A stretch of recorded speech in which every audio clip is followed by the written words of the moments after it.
Nós estamos querendo saber o que está acontecendo com o mundo.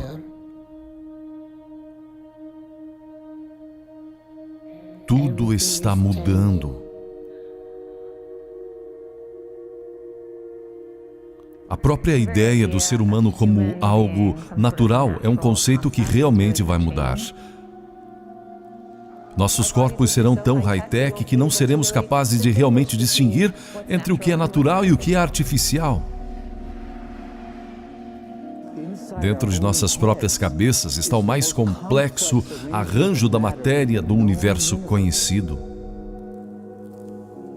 Você pode se perguntar, podemos chegar a ser super-humanos?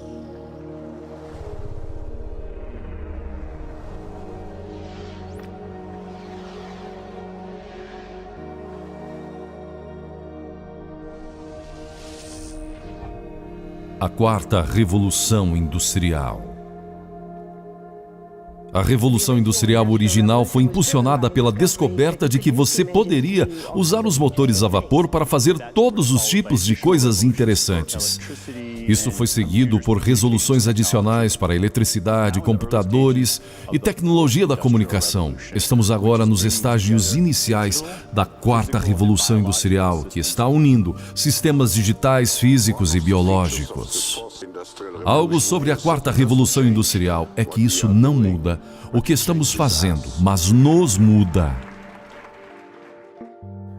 Com a capacidade de visualizar a atividade cerebral através de um dispositivo EEG, que nos dá acesso a nós mesmos de uma maneira que nunca antes imaginamos. Ele abre a caixa preta que é o cérebro e permite-nos realmente ser capazes de perceber uma identidade que seja uma mera aspiração. Existe agora uma base científica para os efeitos referente à atenção plena do genoma sobre o envelhecimento biológico, e quando a mente humana se conhece, então você obtém o potencial para um novo renascimento que reestrutura-se em termos da nossa relação com a vida, a nossa relação com o planeta, a nossa relação com o trabalho. Precisamos de um modelo econômico diferente, e por isso eu não quero dizer o capitalismo versus comunismo. O que eu estou falando é uma mudança no sistema ao longo das linhas das duas grandes alterações que ocorreram no século XX. A escola keynesiana estava com um maior foco em saúde e educação, e ao papel do governo trabalhando com as empresas. E então uma reação contra, no final do século, o neoliberalismo, cujo foco estava na liberdade de comércio e livre mercado, e não a participação do Estado no caminho. Precisamos de uma mudança para um novo sistema que nos permitirá satisfazer as necessidades básicas de cada ser humano no planeta, tendo como objetivo fundamental não o crescimento por si só, mas na maximização do bem-estar humano. E a história nos diz que uma mudança de valor é desencadeada pela criação de uma nova história sobre como queremos viver.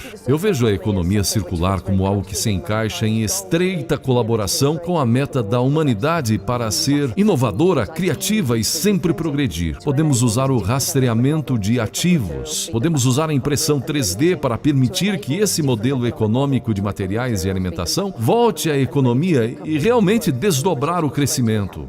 A razão pela qual nós vivemos em cidades é diferente hoje do que era há 10 mil anos. Mesmo que tenhamos redes nos conectando, ainda queremos ter lugares onde nos encontramos pessoalmente. Isso significa que os locais onde trabalhamos e vivemos estão muito próximos entre si. Uma cidade onde não precisamos ter grandes cadeias de abastecimento para produzir coisas, onde muitas coisas podem ser de origem local, graças à impressão 3D e robótica. Se somos capazes de fazer algo para transformar as cidades, para torná-las mais eficientes, em seguida, o impacto pode ser enorme. Pense sobre a perspectiva de se livrar do plástico. Nós não só devemos ser inspirados ou informados por natureza, mas, na verdade, usar organismos naturais para projetar produtos e peças de construção. Só que, em vez de variar as propriedades do material, estamos variando funcionalidade biológica. O design é fundamental hoje, é o primeiro sinal da intenção humana.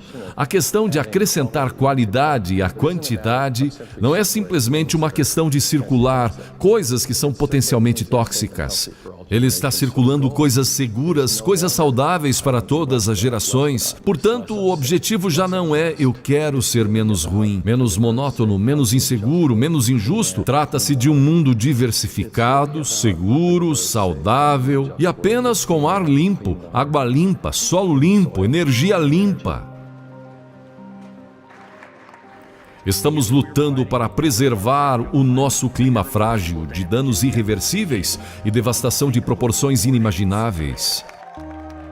A Revolução Industrial original era uma revolução energética. Eu gosto de pensar nisso como uma espécie de bookending, de um período da história humana durante o qual usamos os combustíveis fósseis. E funcionou bem para nós por um longo tempo, mas agora temos que dar um fim nisso. Temos as tecnologias energéticas para alimentar as nossas civilizações, solar, eólica, biomassa. Então a pergunta é, como é que vamos chegar à integração na rede? Talvez o vento esteja soprando na Dinamarca, o sol esteja na Alemanha e agora você pode passar aquela eletricidade através de uma rede integrada. Você pode fornecer energia a todos os que precisam dela e você pode fornecer energia em todos os momentos.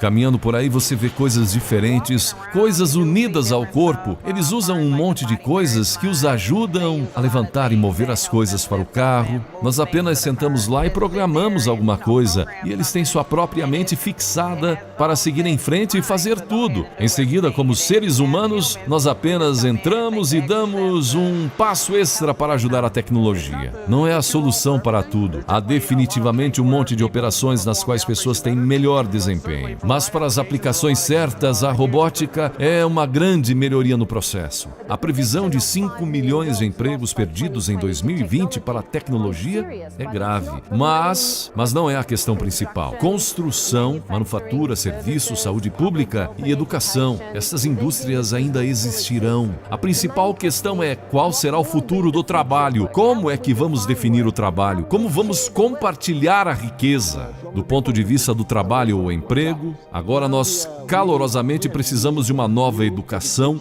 ou uma nova formação. Trabalhamos com um mundo em movimento. Primeiro robótica, tentando encaminhar o melhor possível estudantes para o terceiro grau. Em todo o caminho até o final do ensino médio, tivemos os alunos fazendo veleiros. Então nós tivemos uma corrida para ver a rapidez com que podiam se mover. Eles voltavam e diziam, eu vi o que aconteceu, eu vou mudar isso.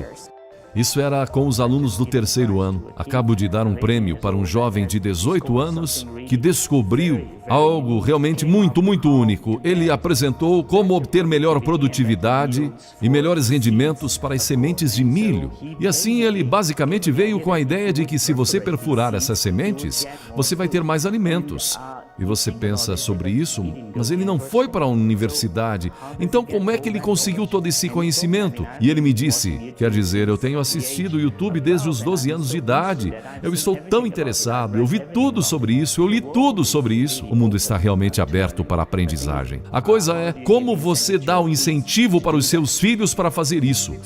É esta a capacidade da tecnologia digital para mudar os resultados. Para realmente capacitar as pessoas em todo o mundo, criar um crescimento mais equitativo, porque eu acho que o mundo precisa disso.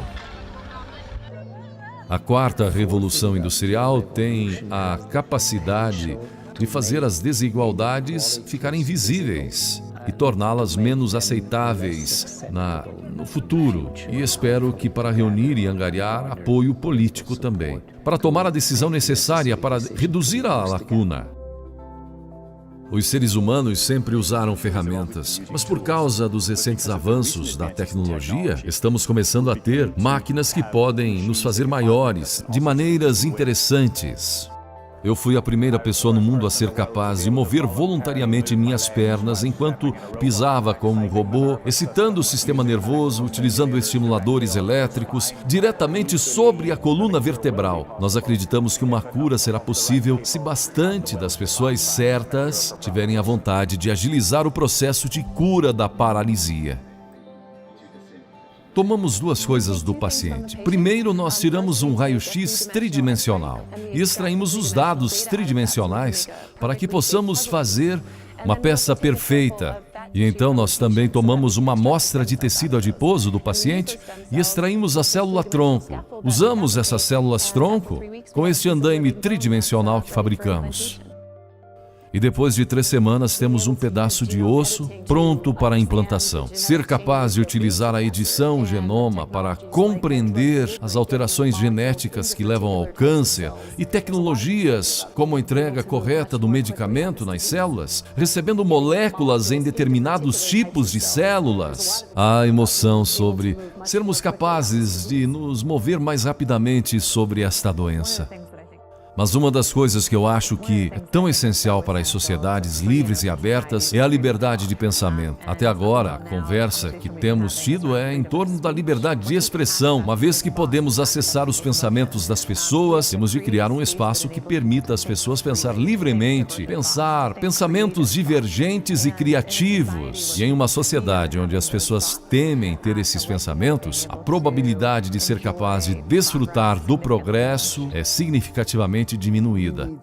Precisamos assumir responsabilidade em todos os níveis da sociedade, do individual e do pessoal, ao institucional, ao global, para se adaptar a estes desafios e mudanças tecnológicas que estão redefinindo o que significa ser humano. O que significa trabalhar, o que significa ser completamente incorporado neste mundo. As pessoas sempre me perguntam se sou otimista ou pessimista. A tecnologia existe, mas como entrar e implementá-la na escala que precisamos? E há um preço que as pessoas podem pagar. Embora tenhamos problemas cotidianos que temos de resolver, temos de encontrar um caminho de lançar as bases para as inovações de amanhã.